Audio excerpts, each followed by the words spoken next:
Hello traders, কেমন আছো সবাই? আশা করতেছি ভালো। তো এখানে দেখতে পাচ্ছ আমি ট্রেড নিছি $1, যেখানে সাপোর্ট লেভেল আইসা মার্কেট একটা পিন বার দিয়া বুলিশ মারো বুঝু দিছে।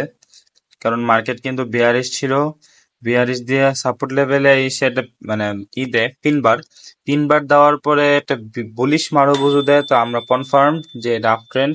তো আমরা 1 মিনিটের জন্য আপডেশনের ট্রেড নিয়ে নিছি।